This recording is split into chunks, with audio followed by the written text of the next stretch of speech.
আসসালামু আলাইকুম রহমতুল্লাহ। ইমনুর ইসলামী ওয়ার্ল্ডে আপনাদের সকলকে স্বাগতম। শুরু করছি সূরা তেলাওয়াত, অনুবাদ ও শানে নজুল বিশেষ পর্ব 14। আজকের সূরা ফিল, যার অর্থ হাতি। এটি একটি মাক্কি সূরা। এটি আল কুরআনে 105তম সূরা, যার আয়াত সংখ্যা 5, রুকু সংখ্যা 1। أعوذ بالله من الشيطان الرجيم. بسم الله الرحمن الرحيم. ألم تر كيف فعل ربك بأصحاب الفيل ألم يجعل كيدهم في تضليل وأرسل عليهم طيرا أبابيل ترميهم بحجارة من سجيل فجعلهم كعصف مأكول. বিতাড়িত শয়তান হতে আল্লাহ তাআলার কাছে আশ্রয় প্রার্থনা করছি। পরম করুণাময় ও অসীম দয়ালু আল্লাহর নামে শুরু করছি। আলাম তারা কাইফা ফাআলা রাব্বুকা বিআসহাবিল ফিল। তুমি কি দেখোনি তোমার রব হাতিওয়ালাদের সাথে কি করেছিলেন? আলাম ইয়াজআল কাইদাহুম ফি তাদলিল। তিনি কি তাদের ষড়যন্ত্র ব্যর্থতায় পর্যবসিত করেননি? ওয়া আরসালা আলাইহিম তায়রান আবাবিল। আর তিনি তাদের বিরুদ্ধে ঝাঁকে ঝাঁকে পাখি প্রেরণ করেছিলেন। তারমিহিম বিহিজারাতিম মিন সিজ্জিল। তারা তাদের উপর নিক্ষেপ করে পোড়ামাটির কঙ্কর। ফাজআলাহুম কাআসফিম মাকুল। অতঃপর তিনি তাদেরকে করলেন ভক্ষিত শস্য পাতার ন্যায়।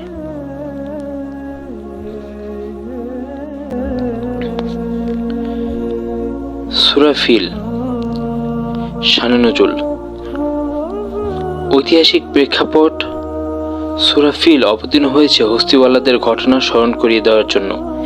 এই ঘটনা ঘটেছিল রাসূলুল্লাহ সাল্লাল্লাহু আলাইহি সাল্লামের জন্মের বছরেই, যা ইতিহাসে পরিচিত আমুল ফিল বা হস্তির বছর নামে।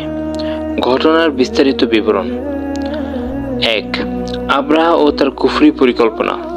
ইয়ামানের শাসক ছিল এক খ্রিস্টান শাসক আব্রাহা আল আশরাম। সে চেয়েছিল আরবদের ধর্মীয় কেন্দ্র কাবা শরীফ ধ্বংস করতে, মানুষকে কাবার বদলে তার তৈরি গির্জা কুল্লাইস এ হজ করতে বাধ্য করতে। কিন্তু আরবরা কাবাকেই সম্মান করত, তার গির্জাকে নয়। এতে আব্রাহা ক্ষুব্ধ হয়ে কাবা ধ্বংসের সিদ্ধান্ত নেয়। 2. হস্তি বাহিনী নিয়ে মক্কার দিকে অগ্রযাত্রা। আব্রাহা বিশাল সেনাবাহিনী নিয়ে মক্কার দিকে রওনা হয়। তার বাহিনীতে ছিল যুদ্ধের জন্য প্রশিক্ষিত হস্তি। প্রধান হস্তির নাম বলা হয় মাহমুদ। আরবরা এমন বাহিনী আগে কখনো দেখেনি। এই কারণেই ঘটনাটি হস্তির ঘটনা নামে পরিচিত হয়। 3. মক্কাবাসীদের অসহায়ত্ব। মক্কার লোকেরা বুঝে যায় তারা এই বাহিনীর সঙ্গে যুদ্ধ করতে পারবে না, তাই তারা পাহাড়ে আশ্রয় নেয়। সে সময় কাবার দায়িত্বে ছিলেন আব্দুল মুতালিব, রাসূল সাল্লাল্লাহু আলাইহি সাল্লামের দাদা। আব্দুল মুতালিবের ঈমানদীপ্ত ঘোষণা। 4. আব্দুল মুতালিব এর ঈমানদীপ্ত ঘোষণা। আব্রাহা মক্কার উটগুলো লুট করলে আব্দুল মুতালিব তার কাছে গিয়ে শুধু নিজের উট ফেরত চান। আব্রাহা অবাক হয়ে জিজ্ঞেস করে, আমি তো তোমাদের কাবা ধ্বংস করতে এসেছি, আর তুমি উট চাইছ?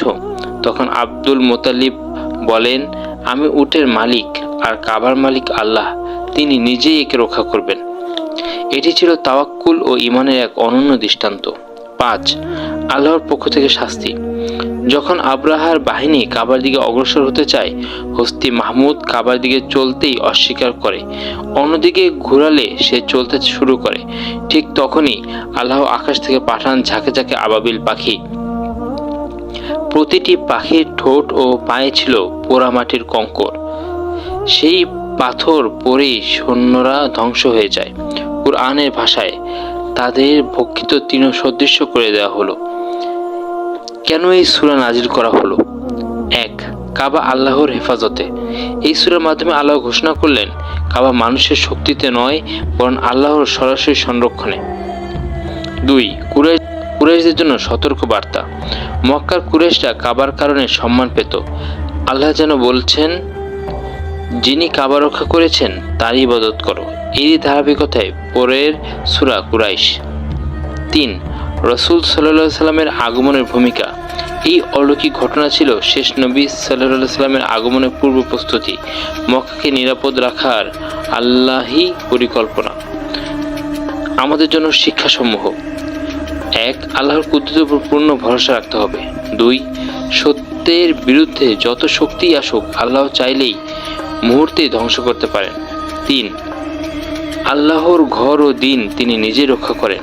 4. অহংকার ও জুলুমের পরিণাম ধ্বংস।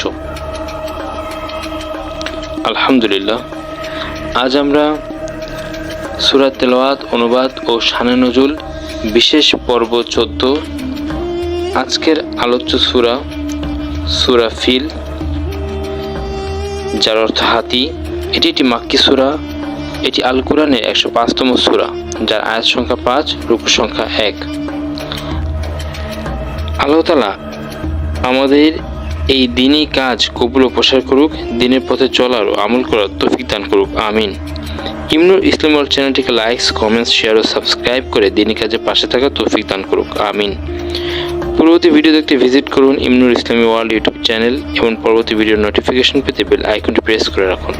ফলো করুন আমাদের ফেসবুক পেজ ইমনুর ইসলামী ওয়ার্ল্ড। আসসালামু আলাইকুম ওয়া রাহমাতুল্লাহি ওয়া বারাকাতুহু।